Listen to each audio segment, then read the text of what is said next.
बात करते हैं नेक्स्ट आता है फॉर एनी ग्रेगरी। बढ़िया कविता है भाई, अच्छी कविता जिसमें से क्वेश्चन आने की संभावना है, 100% है इस कविता से।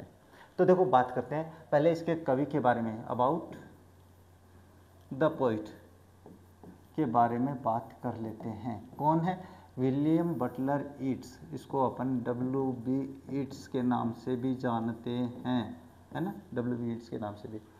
William Butler Yeats was a prominent Irish poet, Irish यानी आयरलैंड के कवि थे, प्रसिद्ध थे भाई, बहुत ही फेमस थे, एंड ड्रामेटिस्ट और नाटककार भी थे। Widely regarded as one of the most important literary figures of 20th century, 20वीं सदी के बहुत ही ज़्यादा महत्वपूर्ण लिटरेरी फिगर्स का मतलब होता है साहित्यिक जो शब्द होते हैं उनका यूज करने वाले। उसके बाद ही was awarded the Nobel prize in literature in 1923 में साहित्य का वो नोबेल प्राइज मिला था इनको, मिलता नहीं है ऐसे, बहुत ही फेमस थे भाई। The poem for any Gregory explores theme of the love, अगर बात करें इस कविता की तो प्रेम की थीम है, प्रेम प्यार क्या होता है। प्यार का नाम लेते ही ना आप लोग बड़े उत्साहित हो जाते हो, मैं जानता हूँ आपके दिमाग के जो कीड़े ना वो जानता हूँ। ब्यूटी, सुंदरता के बारे में, and the superficiality of the judging someone based on appearance, और अपने पास सुपरफिशियलिटी का मतलब होता है बहुत ही ऊपरी रूप से, है ना, बहुत ही अत्यधिक रूप से, बस बाहरी दिखावे का अपने पास तारीफ करने का भी इसमें वर्णन किया गया है कि अगर आप बाहर से सुंदर दिखाई दे रहे हो तो आपकी सब कोई तारीफ करता है, अंदर चाहे आपके पास कितना भी मैल भरा हो, है ना, बाहर से। तो यही बस इसी को दिखावे को दूर करने के लिए इसी के बारे में कवि ने एक छोटी सी कविता है, देखो उसको पढ़ते हैं, है ना, आपको समझ में आ जाएगा 100%। ये छोटी सी कविता 3 स्टंजा है और कुछ नहीं है। अब देखो पहला पढ़ते हैं क्या, never shall a young man thrown into despair by those great honey coloured ramparts at your ear, love you for yourself alone and not your yellow hair. अब यहाँ पे इस स्टंजा में कवि है वो ये बात बता रहा है कि यहाँ पे never shall a young man, ऐसा कोई भी व्यक्ति नहीं मिलने वाला है। कौन? थ्रोन इनटू डिस्पेयर, जो कि निराश नहीं होता है। यानी कहने का मतलब इस स्टंजा में कवि केवल ये बता रहा है कि आपके पास कोई भी ऐसा व्यक्ति नहीं है जो निराश नहीं करेगा। Both those great honey coloured, यानी by those great honey coloured, honey coloured का मतलब तो सुनहरे बालों के लिए आपको निराश नहीं करेगा। रैम्पार्ट्स एट्स योर ईयर, रैम्पार्ट्स का मतलब कानों के ऊपर से ऐसे जा रहा होता है ना, जो सुनहरे बाल लड़कियों के जाते हैं, उनके बारे में है, आप लोगों के बारे में है, मैं आप लोगों को बता। Love you for yourself alone and not your yellow hair, आपके पास कोई ऐसा व्यक्ति मिल ही नहीं सकता है जो केवल आपसे प्यार करे, आपकी सुंदरता से ना करे, ऐसा कोई व्यक्ति मिल ही नहीं सकता है, कोई नहीं मिलता है। मैं बता रहा हूँ वास्तविक बात यही है कि लोग आपके पास दिखावे की दुनिया में जी रहे हैं आजकल, उनको केवल बाहरी दिखावा अगर सुंदर दिख रहा है तो वो मतलब आपकी तारीफ करेंगे, आपसे प्रेम करेंगे। अगर आप बाहर से सही दिखाई नहीं दे रहे तो इसका मतलब आपसे प्रेम नहीं करेगा, यही अपने पास कवि कहना चाहता है। यानी कोई ऐसा नहीं है कि जो तुम्हारे लिए प्यार करेगा, तुम्हारे बालों से नहीं। यानी एक लड़की है, सीधी सी बात बताऊँ, एक लड़की है, उसके सुनहरे बाल हैं, उसके लिए वो प्रेमी है, वो ये कह रहा है कि कोई यहाँ पे ऐसा व्यक्ति नहीं है जो केवल तुमसे प्यार करेगा, तुम्हारे सुनहरे बालों से नहीं। इसका मतलब वो तो फिर प्यार तुमसे थोड़ी कर रहा है, वो किससे कर रहा है? वो सुनहरे बालों से कर रहा है।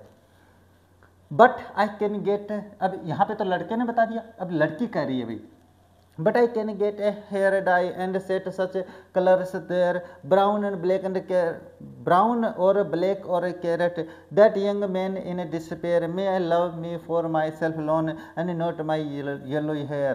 अब वो लड़की क्या कर रही है, लेकिन मुझे तो ऐसा लड़का चाहिए जो मुझसे प्यार करे, है ना। लड़का आप लोगों की उम्र में होता रहा, मुझे पता है यह जाता है, लेकिन यहाँ पे वो क्या कर रहा है, वो यही कह रहा है कि मैं ना, लड़की कह रही है कि मैं अपने बालों को डाई करवा लूँगी, फिर अगर कोई मेरे सुनहरे बालों से मुझे प्रेम कर रहा है तो मैं अपने सुनहरे बालों को ही त्याग दूंगी। इसका मतलब मैं उनको कैसा कलर करवा लूँगी, ब्राउन भूरा करवा लूँगी, ब्लैक कलर का बनवा लूँगी, या कैरेट गाजरी रंग का करवा लूँगी, लेकिन मैं अपने कलर, मैं चाहती हूँ कि वो लड़का मुझसे प्यार करे। फिर क्या है, that young man in A despair, वो उस व्यक्ति को निराशा में कर देगी, वो व्यक्ति निराशा में आ जाएंगे। व्यक्ति का मतलब यहाँ पे उन लड़कों से लिया गया जो सोचते तारीफ करते हैं। मे love me for my self, फिर वो व्यक्ति, वो जो लड़के जो कि मेरे से, मुझे केवल मेरे लिए प्रेम करेंगे, वो देख सकते हैं, and not my yellow hair, और वो मेरे फिर येलो हेयर है उनके लिए प्रेम नहीं करेंगी। कि मैं अपने बालों को ही रंगवा लूँगी तो फिर तो उन्हें मुझसे ही प्रेम करना पड़ेगा, है ना। ये कह रही है लड़की, अच्छी है भाई, सारांश बता रहा है, ये लड़कियों के लिए बहुत ही शानदार है। अब देखो यहाँ पे क्या है, I heard an old religious man but yesterday night declare that he had found a text to prove that only God, my dear, could love you for yourself alone and not your yellow hair.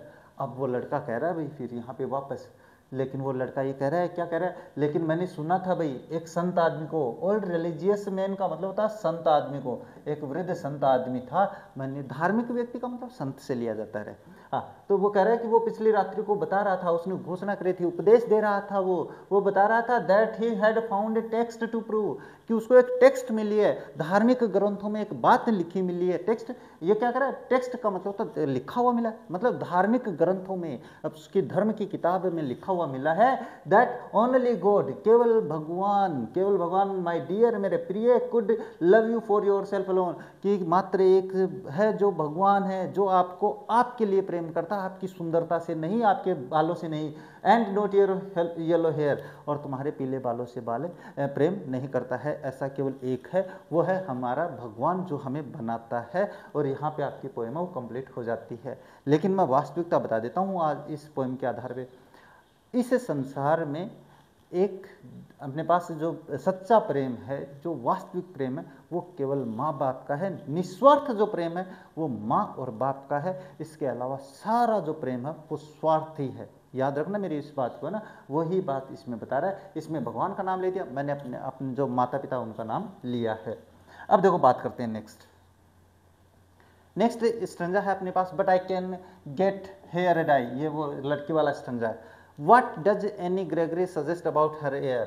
वो अपने बालों के बारे में क्या सुझाव देती है, तो वो कहती है मैं डाई करवा लूंगी, कट इन शॉर्ट, छोटा थोड़ी करवा लूंगी, कवर इट ढक लूंगी नहीं, डाई इट, वो बालों को डाई करवा लेगी, ये सजेस्ट है। Why does she want to dye her hair? वो अपने बालों को कलर क्यों करना चाहती है, बिकॉज मैं बिकॉज से शुरू कर देता हूँ, because she wants that men love her for herself, not for hairs, not for yellow hair। वो ये क्या चाहते, ये इसलिए करते हैं क्योंकि वो चाहते हैं कि जो आदमी, जो लड़के हैं, वो उससे उसके लिए प्यार करें, ना कि उसके पीले बालों के लिए, इसलिए वो डाई करवा लेती है। नेक्स्ट है who wants to dye the hair, बालों को कलर कौन करवाना चाहती है, तो वो लड़की जो है ना, लड़की का नाम एनी ग्रेगरी है ना, तो एन ग्रेगरी वो करवाना चाहती है, तो ये अपने पास ये आंसर हो जाएगा इसका। अब देखो बात करते हैं नेक्स्ट स्टंजा हो रहा है, I had an important stanza, अभी ध्यान से सुन लेना मेरी बात को, मैं अभी लिख रहा हूँ इसको। क्या है, whom did the poet hear speaking, कवि है वो किसको सुनता है स्पीकिंग करते हुए, तो एन ओल्ड रिलीजियस मैन को, है ना, ये बातें थोड़ी ध्यान में रखने वाली है रे। whom found the text in the, who found the text in the stanza, अच्छा स्टंजा में टेक्स्ट किसको मिलती है, अपने पास ये टेक्स्ट है वो किसको मिलती है भाई, देखो द ही हैड फाउंड, ही किसके लिए आया है, उसके लिए आया है, रिलीजियस मैन के लिए आया है, तो मैंने बताया हु का आंसर हमेशा एक व्यक्ति का नाम होता है, एन ओल्ड रिलीजियस मैन, ये लिखा जाएगा एन ओल्ड रिलीजियस मैन, ये इनको मिली थी। तो देखो I heard an old religious man but yesterday night declare that he had found, यानी उसको मैंने पिछली रात को सुना था जिसने कि अपने पास एक टेक्स्ट मिली थी, तो यहाँ पे हो जाएगा an old religious man. Who can love you for your self, आपको आपके लिए कौन प्रेम कर सकता है, तो द गॉड, इसमें कविता के अनुसार द गॉड है। देखो अपने could you love for yourself alone, that only God, only यानी केवल भगवान माय डियर, मेरे प्रिय, वो क्या कर सकता है, आपको आपके लिए प्रेम कर सकता है, और कोई ऐसा नहीं है, ये स्टंजा हो जाता है।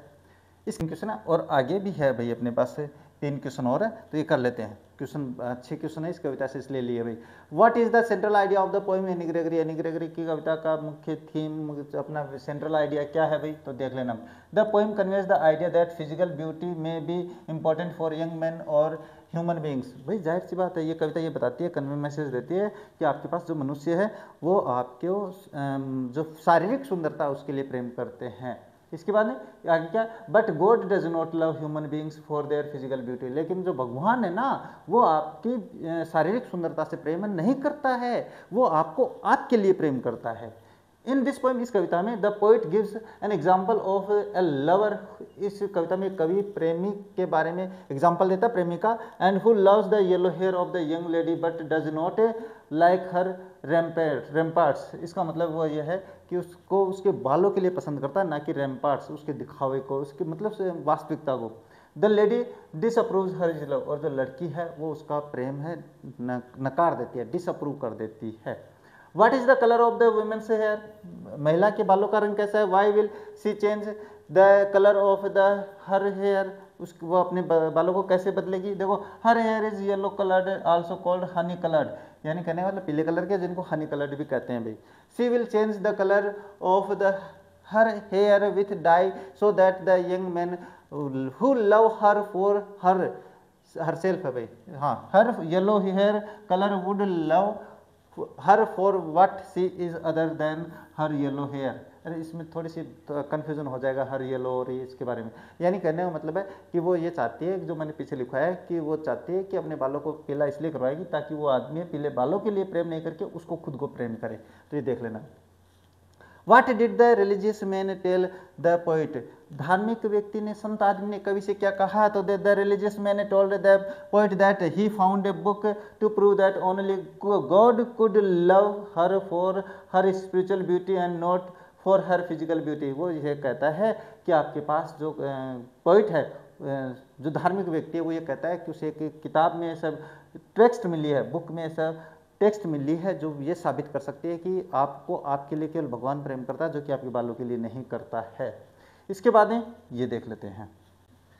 Next, why do young man love Anne for her hair and not for herself alone, यानी वो अपने पास जो जवान लड़का है वो एनी से क्यों प्रेम करता है, ना कि उसके मतलब उससे प्यार नहीं करके उसके बालों से क्यों करता है। तो देखो, Anne Gregory is so beautiful that no man is capable of ignoring her external beauty and looking inside her real nature, यानी कोई एनी ग्रेगरी बहुत ही सुंदर है भाई, तो कोई भी उसकी बाहरी सुंदरता को इग्नोर ही नहीं कर सकता और उसके अंदर की सुंदरता को देख ही नहीं पाता है।